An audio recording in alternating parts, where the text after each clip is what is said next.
Hey everybody, welcome to Board Online, Board Offline. Today we have another video from another channel. These are the Legends of Nerdvana. 3 people who are working their way through a 3,000 game collection, and then, if I know gamers, adding more to that collection before they finish working their way through it. So we're going to bring you a video from them. We've got several videos from them coming up in the future. Hope you enjoy them. Click on the link in the description below to go check out their YouTube channel. Here we go.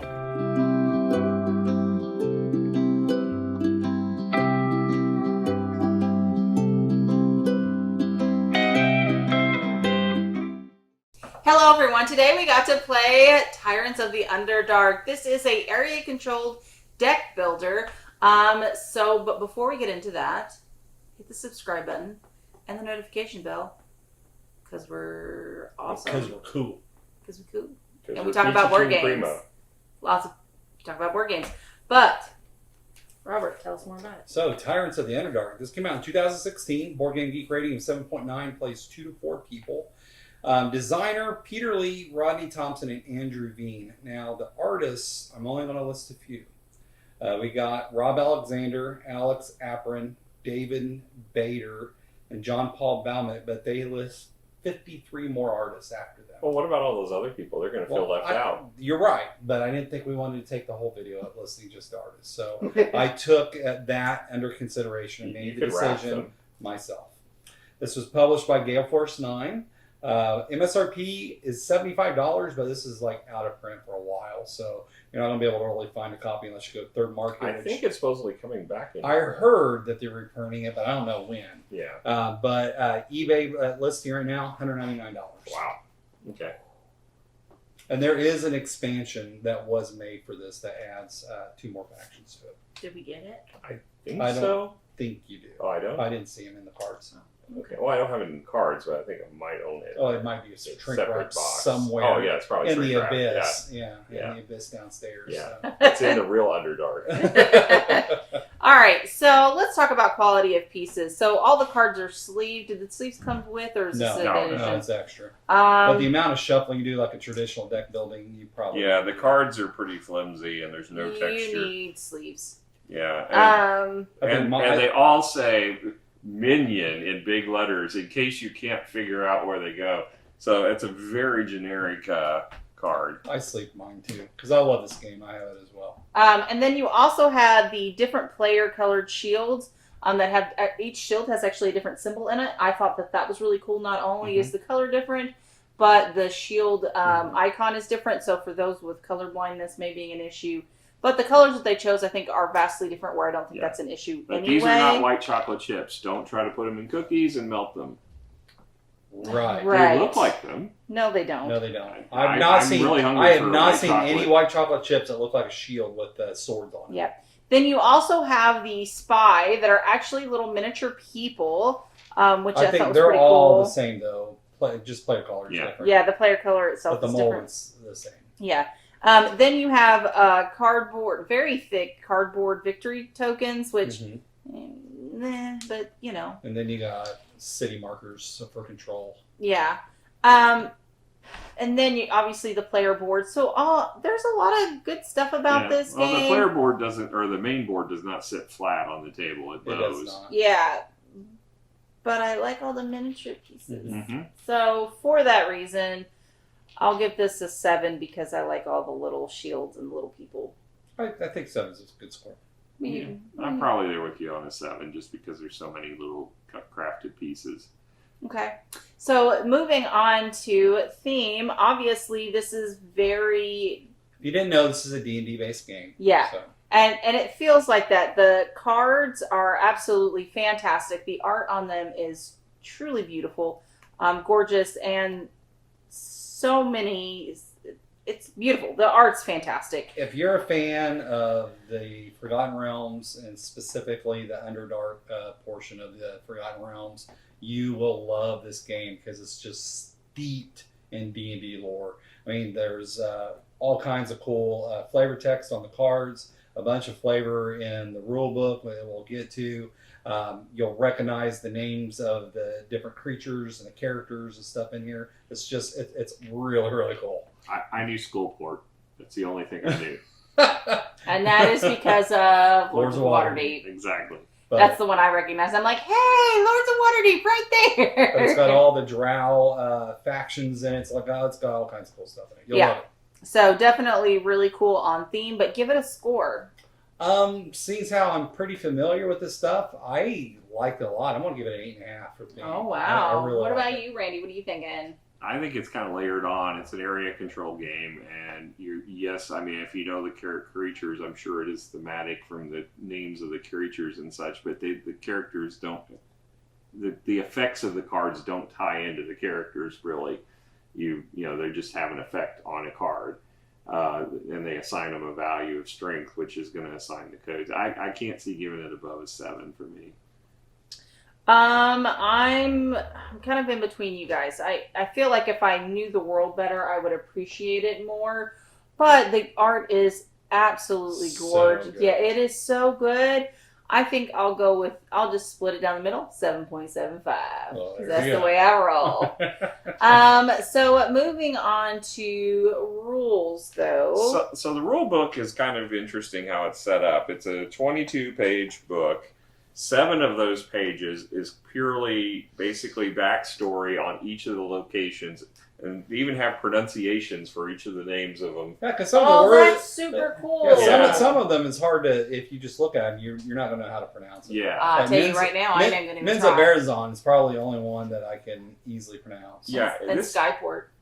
Yeah, Skullport. The game almost teaches you entirely based on the terminology of the game. And I think it was an effective teaching mechanism, actually, because there's keywords, and it teaches you the keywords. It teaches you the locations on the cards to find everything.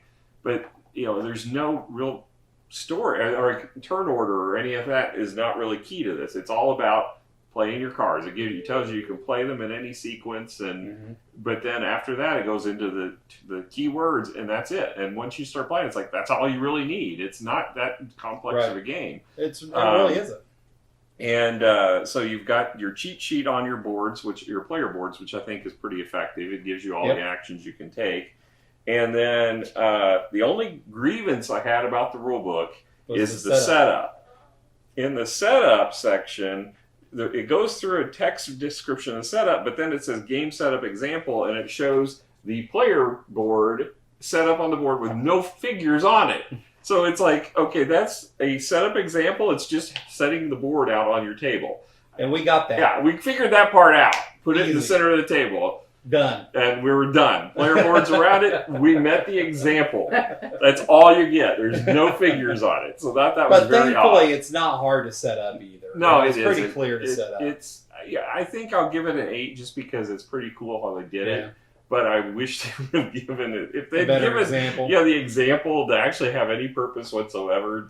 Or just left it out on the instead of it being a tease. Yeah, it's like, I was like, where did the figures go? Do we not put them out on the table? Okay. So. Still a good score, though. Yeah. Moving on to gameplay. So gameplay, it is very much in the essence of deck building. So you end up, have a deck draw pile, you take 5 cards, you play those 5 cards, and depending on the order that you play them, you'll get certain abilities. In this game, it's a little bit different. The fact that you only have attack, money, and special powers. And the verbiage is very important. Like you said, when you talked about the rules, those different verbiages matter. So you play those cards, and most of them consist of buying new cards to build up your deck, or placing your troops, destroying other people's troops, or placing a spy. Which is cool. And then removing a spy. You're basically... Yeah, that was the best part, was removing Rob's spies. I lost horribly, just so you know. But I do think that the cards were very... we didn't need to look up any cards, I didn't think, because all the text was in fact there. And I think it was very accurate. I mean, there's really only 2 icons. You got the money, which looks like a web. And then you got attack power. Well, in these decks, there's 2 more. They're in the base game. There's 4 factions, and the factions play differently. So we played with the Drow and the dragons, but you also have elementals and the demons. The elementals adds a different dimension in the sense that they have trigger cards, kind of like legendary, where if you play a card that has an icon and you have a matching icon in your hand or already in play, it'll trigger it.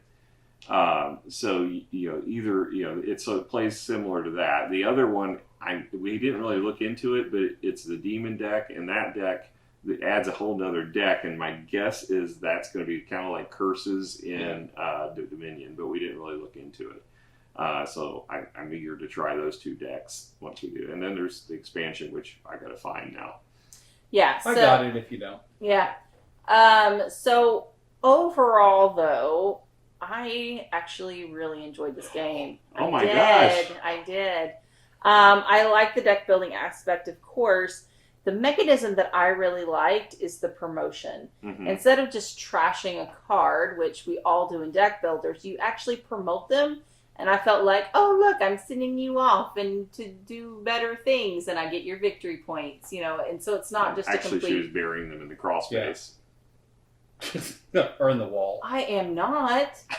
Well, one thing that I don't know if we really went over is the area control aspect of the game, too. So Miranda mentioned being able to kill troops and move troops. Well, the idea is that we're trying to have control over the different cities of the Underdark. And so if you time it just right at the end of the game, you can get a lot of points based off of either total control or just partial control. Well, yeah, but you see, the thing is that's the part I liked the least in this game, but we knew that. This came out in 2016, and I think that was during the heyday when deck builders were not popular anymore. So it was kind of dying, but it was one of the first hybrid games that utilized deck building as a mechanic, not as the sole part of the game.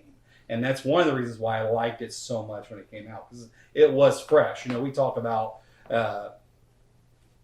Dune Imperium and Lost Ruins of Arnak. Lost Ruins of Arnak doing that, but they weren't the first ones. No. And so this is one of the earlier ones. Clank is one of the earlier ones. So I really like how it took deck building and just kind of twisted it just enough to make it unique, to add that area control part, because if you don't do both, you're not going to win the game. You really got to focus on cards, but I think that if you just focused on cards, you didn't do any area control stuff, I don't know if you'd be able to not win the game.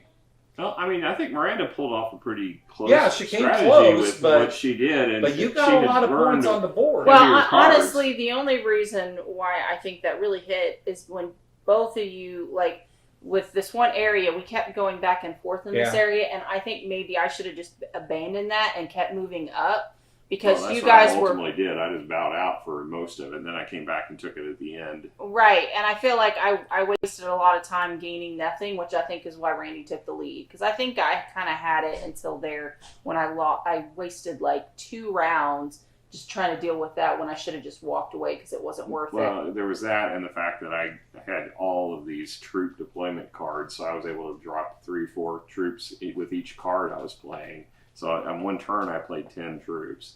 Yeah, and then that sped up the game so fast. Mm-hmm. So I think that is something to keep in mind. All right, so final scores. Let's do this. I'm going to give it an 8.5. I'd say it's a really good game. I like it a lot. I think it's got a good puzzle element too in deck building. So I really enjoy it. Yeah. What about you? I'm probably more of an 8 on it. I think it's fun. I think there's better area control games, and I think there's better deck builder games. The cards remind me very much of the Dune Imperium cards almost, and I'm not a big fan of those cards. They just didn't have that much appeal to me as far as the abilities. There's so few choices, but I still enjoy the game. I think that it's not like Ascension where you got a lot of variety, right? But it's still got the same kind of buy and attack mechanism. I'm going to actually go with probably an 8 on this game. But I do want to put a little star beside it, because if you have more of a vicious group, I would probably not want to play. I could see that. Where we're a little more balanced, that we know that's not kind of the game we like to play. Right. This is fine. But if it escalated any further, I would probably not. I felt like there was quite a bit of going back and forth in this game. I mean, it was mostly Rob and me, but yeah, I mean, I think in general but that's what I'm saying, is if it escalated anymore, I don't think I would be that interested. Yeah. All right. Well, thank you guys so much for joining us. We had an absolute blast, and hopefully we'll see you guys on the flip side. Bye. Bye.